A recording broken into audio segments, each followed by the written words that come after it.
Hey, Tony Gaskins here, popping in. Now, y'all got to forgive me. I just getting done with the 3Bs VIP meetup tonight. It was great. Had us about, I don't know, 60 or so VIPs, and everybody sharing what they do and sharing their websites and all of that, and then things that they working on and what they going to do. And that was very inspirational. And on there, got a great question from a young lady. She was asking about online dating. Now, we cover a lot of business questions, life, love, and business.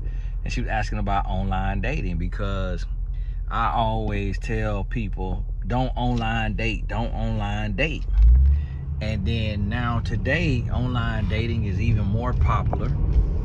And then even some of my mentees and clients do online dating, and some of them meet people that it works out and things of that nature. But one of the things you got to ask yourself is, do you know how to date? Do you have rules and regulations, boundaries and standards for dating? Do you understand the opposite sex? If you can answer yes to those things, do you have a dating coach? Myself.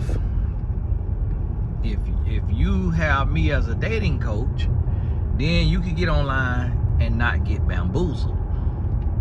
Now, it's a lot of ignorant dating coaches. I've had people hire me for dating coaching and tell me something that their other or their last coach said, and I felt like jumping off a bridge. And cannot believe that some people is out here as certified coaches or licensed therapists or whatever it may be, giving some of the terrible advice that they give. So you got to really understand that. And the young lady, she was asking me about, the men that be online, and the quality is increasing, but in very small spurts.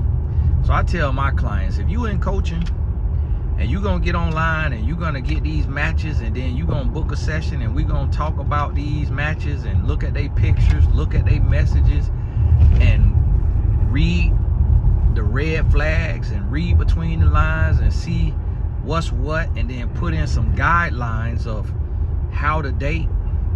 When should you meet in person? When can you date in somebody's house? Where should you go on a date? What should you wear? And just have some feedback and things of that nature, then yes, it's gonna cut out a lot of the riffraff. But if you out there just guessing and you winging it, you can wind up chopped up in somebody's freezer.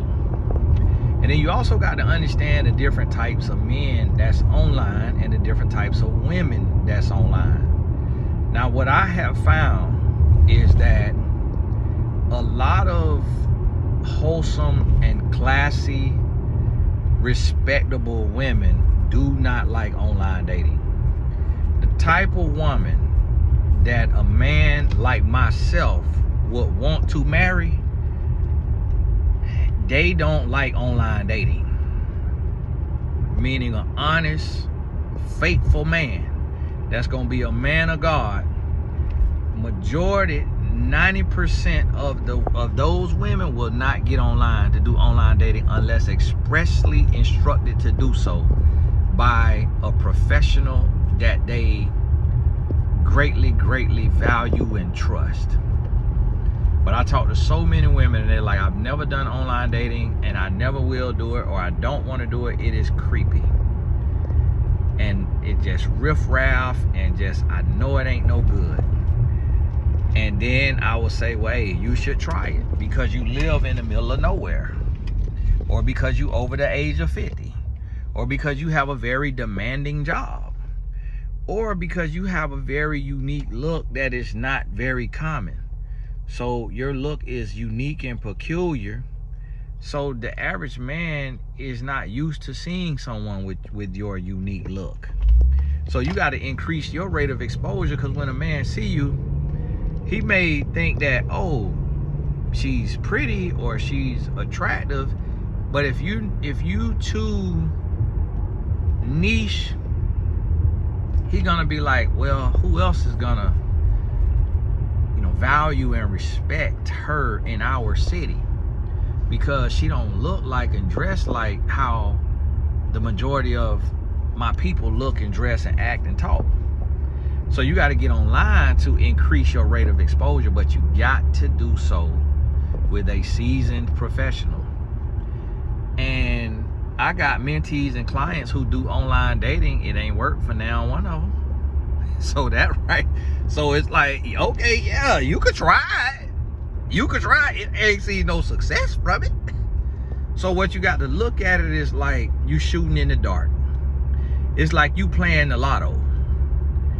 And you trying to hit it big. But 9 out of 10 times, it's not gonna work. But what is it good for? It's good for exposure. It's good for experience.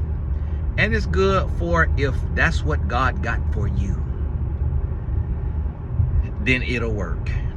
If you're a child of God. If that ain't what God got for you, then it ain't gonna work. But as long as you ain't moving stupid, meaning you're not going to the person's house, male or female, because a woman could line you up to get robbed. Get your Rolex stole, get your necklace stole, get your wallet stole.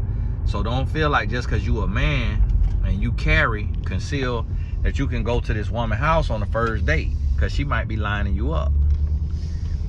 And a woman, you going to a man's house on the first date, he could be lining you up, overpower you, do what he want to do with you.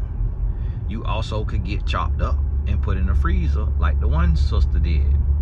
And I don't mean to say that in facetiously or lightly. I'm just describing exactly what happened. The man chopped her up and put her in a freezer. White man, black woman. That can happen.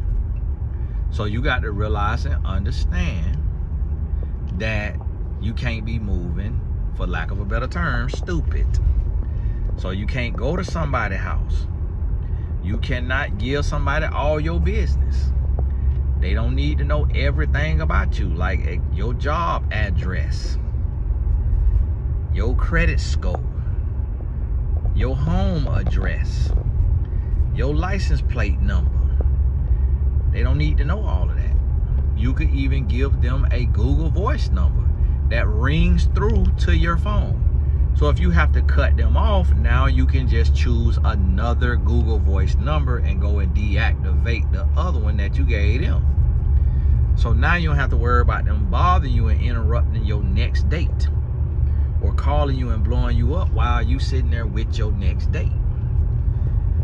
So you got to have rules. Don't get love bombed, meaning you got to put somebody in a compartment to where they cannot talk to you more than 1 hour a day. Don't get caught up in the, oh, Tony, you talked to your wife 6 hours the first day. Okay, it's 2025. Don't talk more than 1 hour a day. Take it slow. Get to know them. Also, do not let somebody text you to death. If they are serious, they will FaceTime you.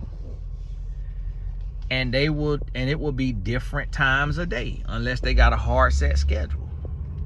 But you need to FaceTime, because you want to see where they live, how they living. Make sure you're not talking to a Yahoo boy that's in the basement of another country, and you thinking you talking to somebody in your same city, same state or whatever, and he in another country in a basement using a Google Voice number, fake phone number, some kind of way. And then you just getting text to death. Then you on the phone with an AI voice changer, and you never know it because you didn't FaceTime him or her. So you got to FaceTime to make sure that the picture you saw is the picture you talking to. If they don't FaceTime you, if you can't FaceTime because they got a phone that don't FaceTime, say, let's get on Zoom. Say, I have to get on video within the first 3 calls so that I'm not wasting my time talking to a bot or talking to somebody who is catfishing online. If they have a problem with that, cut them off and move on with your life. You need to have 10 hours of FaceTime on the phone, meaning Zoom or the phone, before you go on a date. 10 full hours before you go on a date, because you need to know this person. You need to feel their spirit. You need to see their background. Make sure they don't live in a slum. Make sure they don't live in a scam house, in a drug house, in a group home, in a homeless shelter. You need to see their background. You need to talk to them. You need to hear their story. You need to hear if they telling you the same truth 3-4 times in a row, and they don't say something different on call number 7 than they said on call number 1. You need to be able to fact check. You can't do that if y'all have one conversation and say, hey, let's meet up Friday night. Because now you done had that one conversation. And listen, when you online dating, it is okay to lightly, loosely, kindly, politely share your rules. And he say, can I see you Friday night? Say, you know, I need a little more time to get to know you, because there's just so much craziness going on. It has nothing to do with you, but it's, you know, I'm a single woman, and I'm definitely not stronger than you, and I don't know you personally, so I need time to get to know you. If he try to shame you, try to make you feel bad, try to coerce you, hang up the phone, block him, regardless of what he look like, regardless of what job he do. Hang up the phone, block him if it's your phone number, deactivate your Google Voice number, and move on with your life.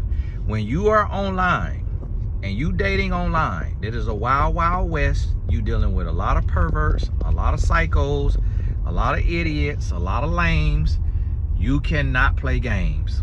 You have to be above board. You got to be strict. You don't have to yell. You don't have to scream. You don't have to threaten. It is a buffet of people online. You don't have to play the radio with nobody. Cut them off fast, quickly. The point of going online is to be able to meet 10 different people and have a conversation and decide whether you want to keep talking to them or not. Quickly. Do not waste time ignoring red flags and putting up with all kind of foolishness with this person. Hey, this Tony Gas. I done got home, finna go on in here. Been a day at the office. If you not in the 3Bs, you can hop on, go to Tony Gas Academy, grab your ticket, and join us tomorrow. God bless you. We start 10 a.m. and we going 10 a.m. to about 7 p.m. or so, or maybe a little later. We might go 10 a.m. to 10 p.m., 12-hour day. But we got a few 1-hour breaks. God bless you. We'll talk soon. Oh, all the important links in the description.